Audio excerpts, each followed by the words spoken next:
שלום לכם, אני ענת רון, מנחת סדנאות, מרצה, אשת שיווק ואסטרטגיה. אני מתמחה בניהול וברוחניות, ובמיוחד בשילוב בין העולמות.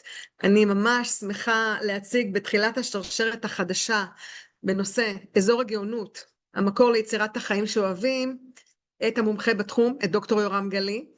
יורם הוא יועץ בכיר לפיתוח ארגוני, בעל ניסיון רציני של למעלה מ-40 שנה, כמרצה, כיועץ, מדריך, מאמן, כותב וחוקר. אני רוצה גם להוסיף הוגה דעות.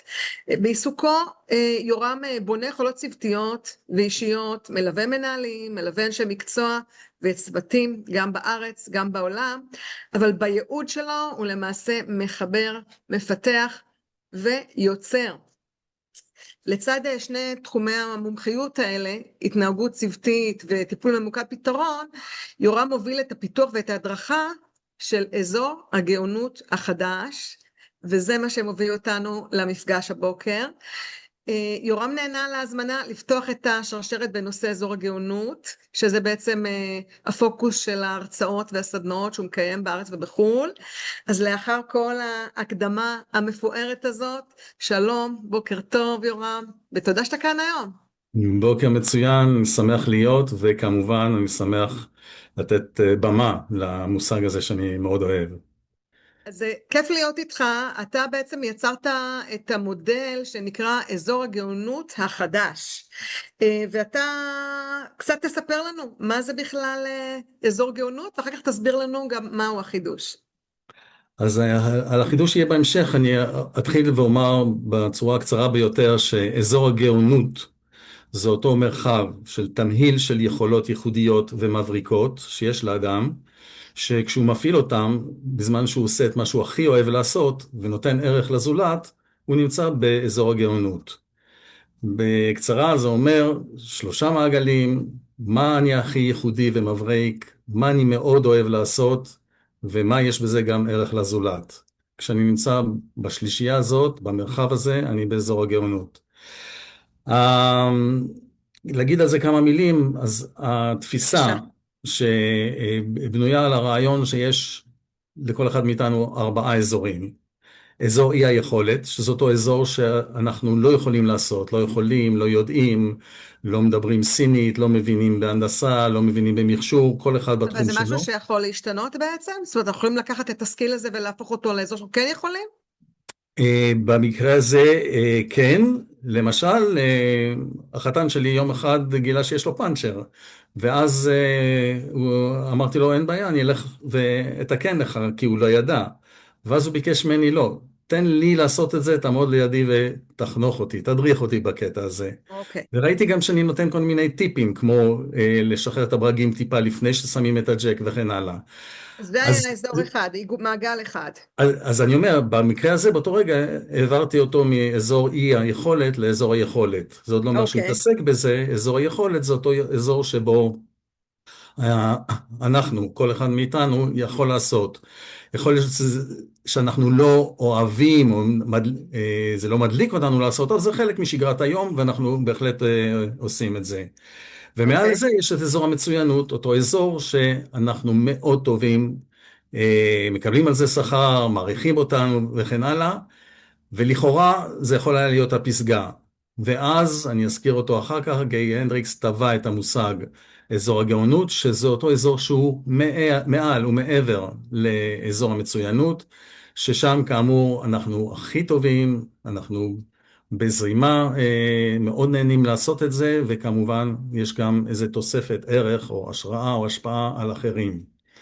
אנחנו עוד מעט נגיע גם לגיי הנדריקס, כמו שאמרת, אבל אני אשמח לשמוע מה בעצם הביא אותך עם העיסוק המאוד רחב ומפואר שלך, שלל עיסוקים, להתעסק דווקא באזור הגאונות. אני, יש כמה דברים שככה הקפיצו אותי. אני מאוד אוהב מילים. היום אני כבר יודע להגיד שזה חלק זה אני יודעת עליך. מאזור הגאונות שלי, אבל מאוד אוהב מילים, והייתי מאוד קשוב למושגים שכנים, כמו טאלנט, ייעוד, אקס פקטור, הלמה של סיימון סינק ועוד. יותר משפחה. וכן, אבל אני מאוד לא רק חקרתי, אלא הצלחתי להמשיג מה ההבדל בין כל אחד ומהי הזיקה בין המושגים. מה מהמם. שהדליק אותי באזור הגאונות זה שזה אזור, ולכן זה לא דבר אחד, זה אזור של כמה יכולות, לא, מכלול. כן, תמהיל שלם, לכן גם אני יכול להגיד שלכל אחד יש את אזור הגאונות שלו, ובמובן הזה כל אחד מובחן אחד מהשני בעניין. אתה דיברת לפני דקה על גיי הנדריקס, אבי הספר The Big Leap, או בעברית הקפיצה הגדולה. הסברת לנו קצת מה זה אזור הגאונות, אז עכשיו בוא תסביר מהו החידוש שאתה בעצם טבעת. והאם בכלל גיי הנדריקס מודע לחידוש הזה? הוא לא, אם הוא עוקב כן, אבל יצא לי, לא היה לי פשוט להגיע אליו ולהגיד לו שאני ממשיך לפתח את זה. וזה אדם רב אשכולות, כתב למעלה מ-50 ספרים בנושאים שונים, ממוקד היום יותר בגוף נפש, ואמר לי, תמשיך לפתח את זה כמו שאתה מכיר, כמו שאתה מדהים רוצה, שהצלחת ותלמד את זה. להגיע אליו, זה כבוד כן, זה גדול, סיפור לא ארוך, אבל טריוויאלי. זה כבר ממש סאגה שלמה. החלק שראיתי וזיהיתי זה למשל את העניין, ובזה אני מדגיש את זה יותר ממנו, שזה מיקוד ביכולות. זאת אומרת, אם להבדיל, אבל בכל זאת, אברהם מאסלו היה גם בתחום של הגשמה אישית והתפתחות אישית, התעסק בנושא של צרכים, פירמידת הצרכים. כן, רק הצרכים, אז המודל הזה מדבר על יכולות, אבל כמו שציינתי קודם, יכולות ייחודיות ומבריקות, שהרבה אנשים לא ערים לזה, כי זה כל כך מובן להם, שהם אפילו לא שמים את זה כחלק מהדברים המיוחדים אפילו בתחום העיסוק שלהם. אני אני רוצה כמו... שנייה לעצור אותך כאן, ברשותך, ואתה ככה זרקת בתחילת השיחה שלכל אדם יש אזור גאונות, ואני בכל זאת רוצה להקשות, גם למי שמוגדר בינוני או אפילו חלש או מתקשה או בן אדם עם לקויות, האם באמת לכל אדם יש אזור, לא רק מצוינות, אלא אזור גאונות? התשובה ואם היא יש כן. כמה אזורי גאונות? התשובה היא דיברת כן. על מכלול. אז התשובה היא כן, אני אפילו יותר מזה. יש כמה מסגרות שבהם אני מכוון הורים, היום אני גם מכוון סבים, לא רק הורים, כתבת פוסט מקסים, אני חייבת לבנות, להגיד כן, למי ששומע אותנו, לעקוב אחריך בפייסבוק או בלינקדאין, העלית ממש לדעתי, זה היה ביום או יומיים האחרונים פוסט על איך מזהים את אזור הגאונות של ילדים, וזה פשוט היה eye-opening ומקסים. תודה. אז ברגע שיש לאנשים מבוגרים כמונו, הדרך לדעת מהו אזור הגאונות זה דרך שורה של שאלות והתבוננויות, לבוא ולגלות את מה שכבר נמצא בתוכנו, את מה שכבר מהמם. נמצא בתוכנו. וזה קיים כבר גם אצל ילדים. אז הילדים לא יודעים לעשות עדיין רפלקציה אחורה ולהמשיג, בשביל זה המבוגרים יכולים לסייע, ואחד הדברים שאני מכוון זה, להורים זה, אל תהרגו את זה. למשל יצירתיות, למשל סקרנות, לבוא ולא רק לא להפריע, אלא אפילו לעודד. לאפשר. אבל אם אני ממשיך עם זה לכל אחד מאיתנו, אז כן, לכל אחד יש. רק צריך להבין שלא מדובר, ולפעמים אנשים מתבלבלים, לא מדובר בגאונות מהסוג של איי-קיו גבוה כמו איינשטיין, כדוגמה אוקיי. מוכרת, אלא ביכולות המאוד גבוהות. וכשמישהו פעם שאל אותי, רגע, ייחודי, זאת אומרת שאין לה אף אחד אחר בעולם? אני אמרתי, לא, ייחודי יחסית לעצמך. מהו אותו דבר בולט אצלך? אז זה לא מה בעצם אזור שלכם. גאונות חדש יכול גם לבוא לידי ביטוי לא רק ב-IQ אלא גם ב-EQ, גם באינטליגנציה רגשית? בוודאי, אבל אם אנחנו כבר מעבירים את זה כרגע לשנייה למושג האינטליגנציה, אז אנחנו מכירים את זה שיש את הקונספט של אינטליגנציות מרובות, והיום כבר מכירים בזה שיש הרבה אינטליגנציות שגם עוד לא נתנו להם שם מהבחינה כן. הזאת. אז הנה, יש לך הזדמנות, אתה יודע להמשיג. אז אני יש לך פה במקום... גאפ רציני להיכנס אליו. נכון, אז יש כאמור הרבה מושגים נוגעים, אני לא נוגע באינטליגנציות, אבל אני כן נוגע ביכולות, כן. שזה משהו שאדם יכול להפעיל מהבחינה הזאת, ואני מדבר על יכולות בפועל. למשל באנגלית, אם אני לרגע עובר, אז יש ה-ability, שזה יכולת, ויש capability שזה יכולת. נכון, ההבדל בין נכון. השניים זה ש-capability זה יותר יכולת ברמה העקרונית, בפוטנציאל. ability זה כבר משהו שאדם מפעיל. אז ברגע שהוא מפעיל יכולת, ואחר כך הוא מזהה שזו יכולת מיוחדת, ואם הוא נענה למסע ליבו, הוא ממשיך עם זה, אז זה הופך להיות משהו של וואו, קודם כל בעיניו, וכשזה ערך לזולת, אז גם לאחרים. אני רוצה רגע לקחת את המילה וואו שאמרת, ואנחנו קצת מכירים ואני יודעת באיזה פאשן ולהט אתה מדבר על הנושא הזה. אז אני רוצה לשאול אותך, האם הפוקוס האישי והמקצועי שלך עשה איזה שיפט? האם הוא קצת השתנה מאז שהגדרת את אזור הגאונות האישי שלך?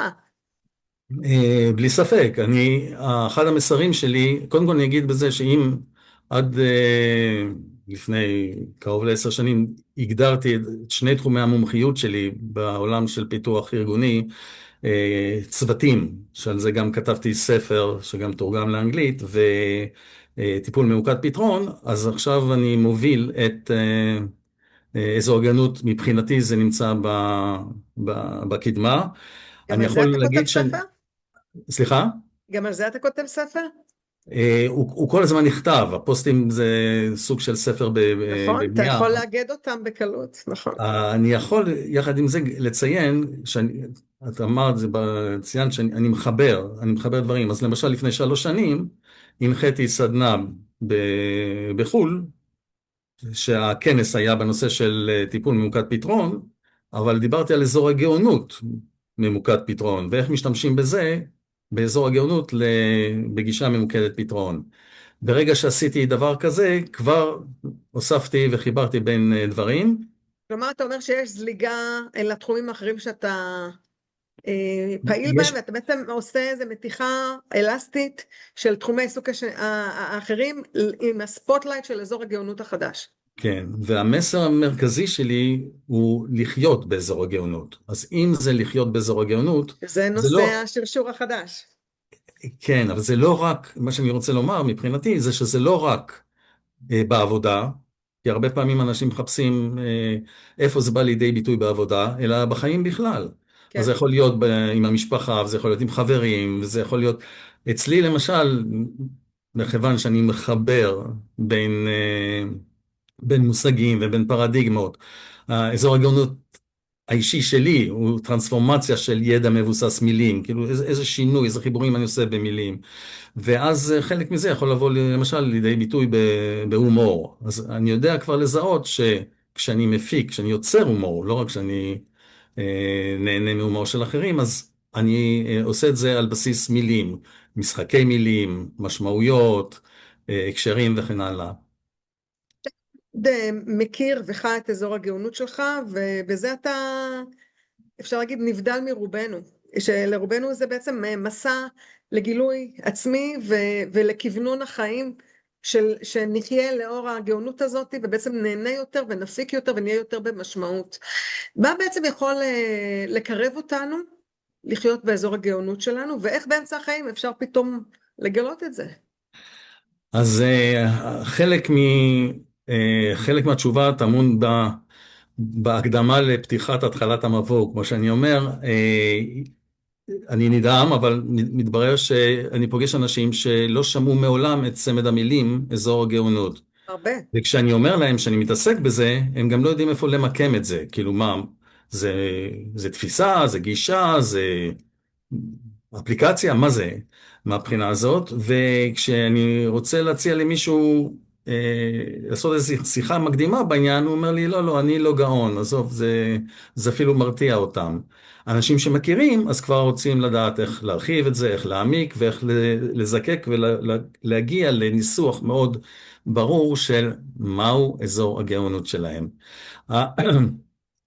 אז מבחינה זאת, הצד הראשון הוא פשוט לפגוש, וברגע שמישהו מתעניין, יש מערך שהוא זמין גם ממני לשאלות ולהכוונות כדי לזהות את זה, יוצרים ואני איתך תמיד קשר? מציע, אני תמיד מציע להם לעשות את זה עם מישהו, זה לא חייב להיות איתי, אבל לעשות את זה עם מישהו כדי לא לעשות את התהליך הזה לבד, שיסייע בעניין הזה, שיהיה אפילו ברמה של להקשיב, אבל זה משהו שאדם יכול לשאול את עצמו ולענות לעצמו ולהגיע להגדרה. איך יוצרים איתך קשר? אני משערת לעצמי שאנשים יפנו אליך אחרי הרעיון הזה.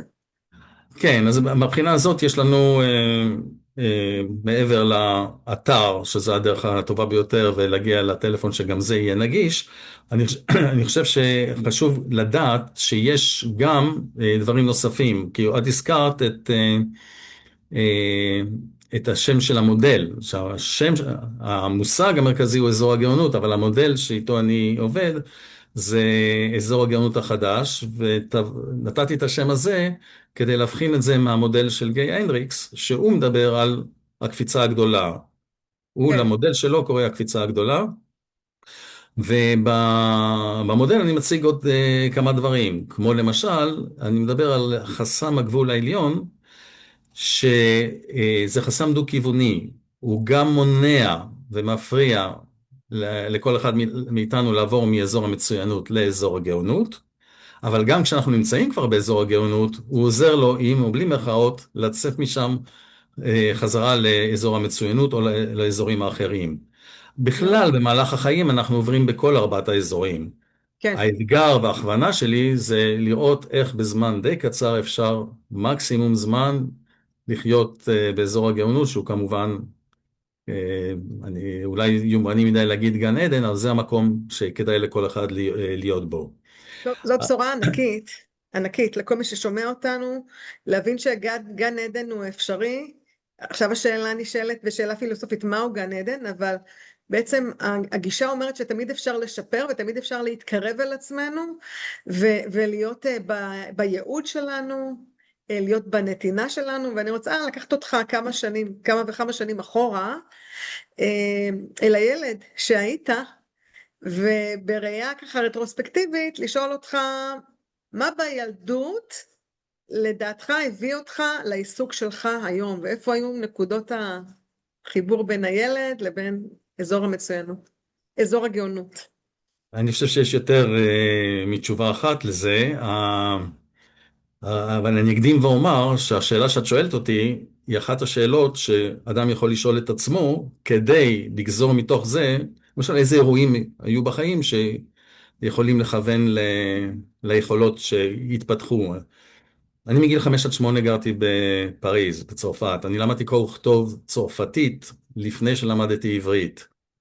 היום אני יכול לבוא ולהגיד שאם אני למדתי בכיתה ב' במחצית השנייה של השנה, תוך חצי שנה למדתי קרוא וכתוב בעברית, כי בהתחלה עד אז ידעתי צרפתית, זה כבר סוג של הישג. אבל לקח לי שנים להבין זה שזה, גדול. כן. אבל אני חושב שהדוגמה הטובה זה כשהגעתי פעם ארצה וראיתי שלט ענק של המועצה למניעת תאונות אז, שאמרה, שהכותרת הייתה, לפני שאתה יוצא לעקיפה, תוודא שיש לך שדה ראייה. ואני לא הבנתי, אני ידעתי מה זה שדה חיטה, מה זה שדה כותנה, מה זה שדה ראייה, מה מגדלים שם. עכשיו, הטעויות האלה, עם או בלי מירכאות, הם, הם משהו שעיצבו את היחס שלי למילים. אז החקירה להבין מצד זה אחד. מעבר לחשיבה ילדית, זה בעצם חשיבה סמנטית, אולי אונתולוגית, להבין שיש שדה כותנה, יש שדה פרחים ויש גם שדה ראייה. איזה סוג של שדה זה? כן, אז פה אני דיברתי על שדה במובן של מילה ואיך אנחנו מבינים את זה. היום אני יודע עליי לזהות שכשיש מילה שניתן לקרוא אותה בשני אופנים, כמו, לא יודע, פרס ופרס ופרס, אז אני בו זמנית קורא מיד בשלוש צורות. זאת אומרת, זה לא שאני אומר, רגע, אני קורא את זה בצורה אחת ואני יכול להבין. אני מיד קורא, ואני מבין שזה משהו שמייחד אותי. אתה מיד ער לכל האפשרויות בעצם, כן, וכל התשובות נכונות. ואז זה עוזר לי לפעמים לעשות ריפריימינג, לפעמים לעשות משחק מילים והומור וכן הלאה, כן? טוב, עברית היא באמת שפה שמאפשרת לך את המתיחה הזאת של הגבולות, ואולי את השעשוע האינטלקטואלי הזה. אז תגיד אני מה, למשל, כן, כן, סליחה, אז אני תמשיך. למשל לקחתי את הרעיון הזה ומצאתי את עצמי, זה לא שתכננתי מראש, מצאתי את עצמי קורא ומקשיב לאמירות שונות בעולם שקשורות לאזור הגאונות ושאנשים נותנים לזה מובן אחר. מצאתי אני מאוד ער למילים ולפערים, שגיי הנדריקס עצמו במקומות שונים אומר משהו אחר על אזור הגאונות, ואז ידעתי לבוא ולהגדיר את זה בצורה כזאת שיכול להיות, הצורה יכולה להיות אחידה, ואפשר להשתמש בה בתצורות שונות. וגיי הנדריקס עצמו היה מודע לפערים האלה? האמת היא שמבחינתו זה לא חשוב, כי זה לא אני חושב שכל אחד מאיתנו, כשהוא נותן ראיון במקום אחד, הוא לא בודק האם המילים שיוצאות לו מהפה זהות למילים שהוא אמר בראיון לפני גם עדיף שבוע שלא, או כדי שזה יהיה שבועיים. מעניין. כן, אבל פה אני מעריך שבאיזשהו שלב אני אגיע לגיא הנדריקס ואני אגיד לו, שמע, בוא תראה מה עשיתי עד עכשיו, תגיד לי אם זה מדבר אליך. כרגע אני ממשיך לפתח, ואחד הדברים הנוספים שיש במודל של אזור הגאונות החדש, זה התייחסות לזמן. נכון, למשל, יש לך פוסטים מאוד מעניינים על זמן ניוטוני אנחנו וזמן חיים אחר כולנו, ופלואו. אנחנו חיים כולם בזמן שאנחנו מגדירים אותו כזמן ניוטוני. למשל, אם הוגדר בתחילת השיחה כמה זמן במושגים של דקות יש לשיחה שלך איתי, זה עוד מה שנקרא 8:23. זה זמן ניוטון, זה נקרא זמן ניוטון, כן. ואנחנו בחיים השוטפים אנחנו לא קוראים לזה כך, אנחנו פשוט יודעים, אנחנו מתייחסים לזמן כאילו שכל רגע יש לנו פחות זמן ממה שהיה לנו קודם, מול תפיסה אחרת, שהיא עוד תפיסה תודעתית, שיש לנו שפע של זמן, או במושגים של אזור הגאונות החדש, אני אומר גם זמן איינשטיין, שהזמן נבחן לפי היחסיות, והיחסיות נבחנת לפי איך שאנחנו חשים ומרגישים את זה. אנחנו יכולים להרגיש, וואו, הזמן טס מהר, או הזמן הולך לאט. זה גם התייחסות לזמן, שהיא לא זמן ניוטון, זה זמן איינשטיין.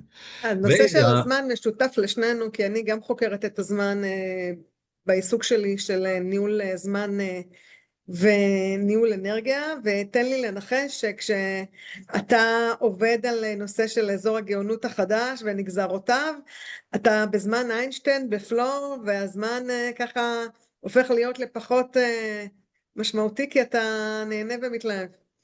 לגמרי. אז אני יכול גם לקבוע לי זמן, בזמן ניוטון, שעה מסוים שאני רוצה עד אז לסיים לכתוב משהו, אבל אם אני אזרום ואני אעבור את זה, אז כל עוד שאני חווה שזה מה שחשוב ונדרש, זה יקרה.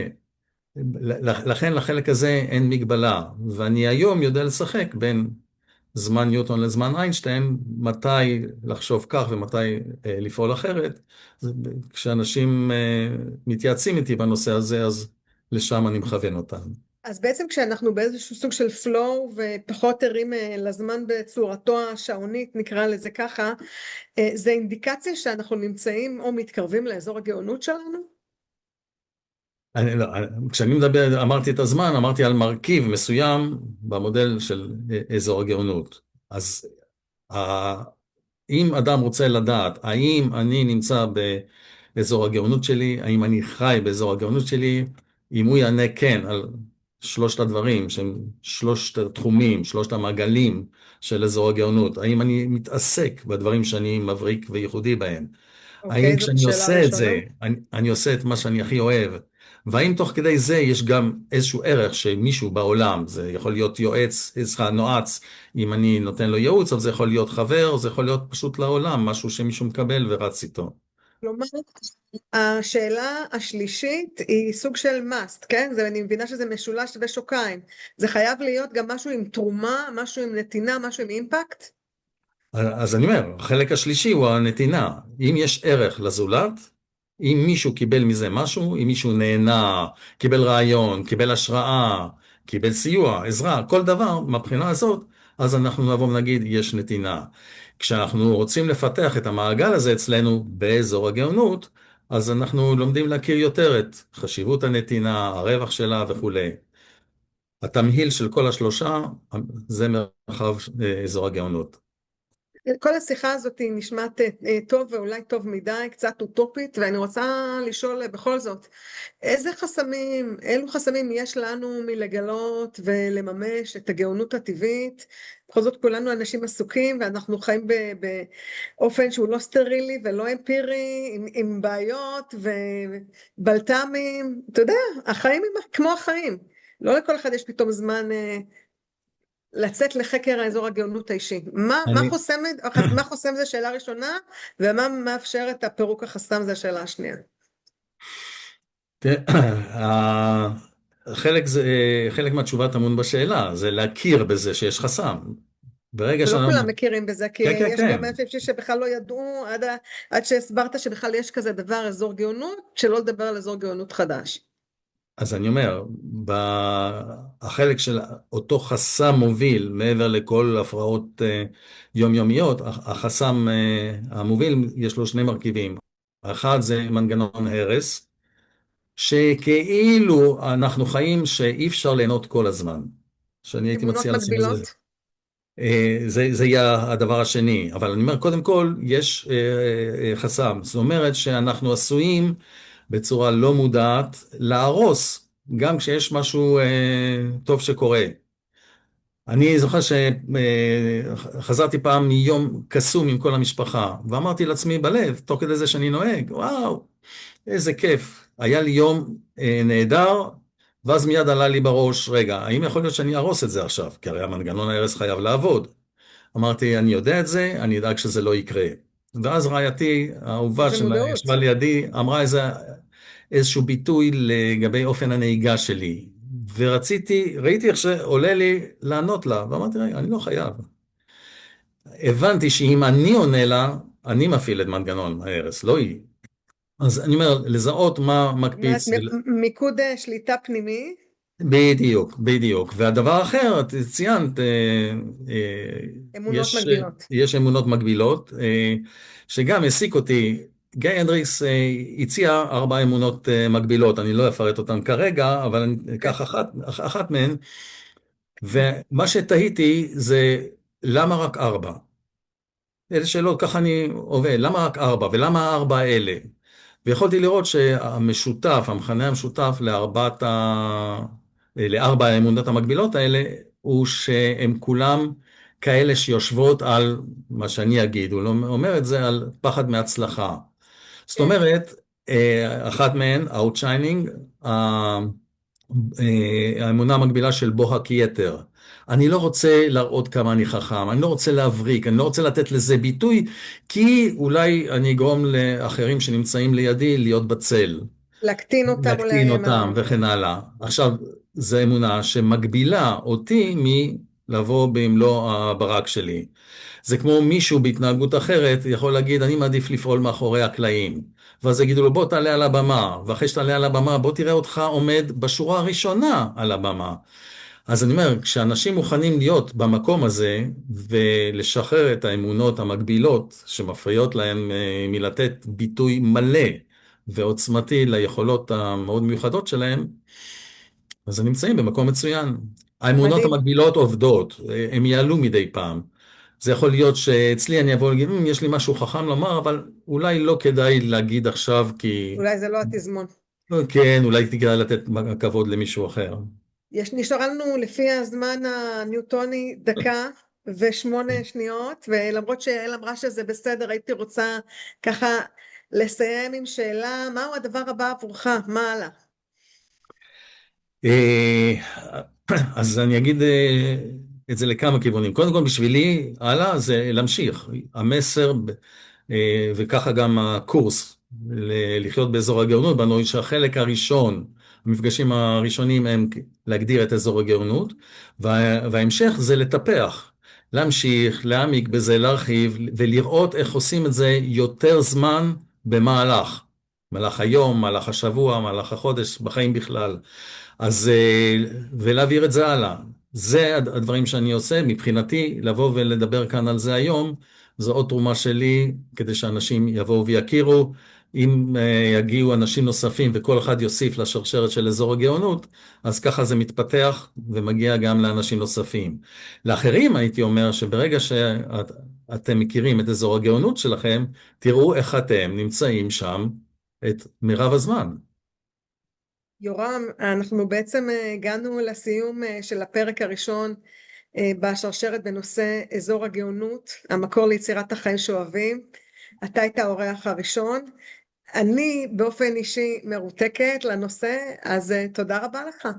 המון תודה לך על החיוניות שאת מכניסה במפגש הזה, ושדאגת שהוא לא יהיה מונולוג ארוך, ותודה רבה לך. תודה, תודה רבה. נפגש בקרוב.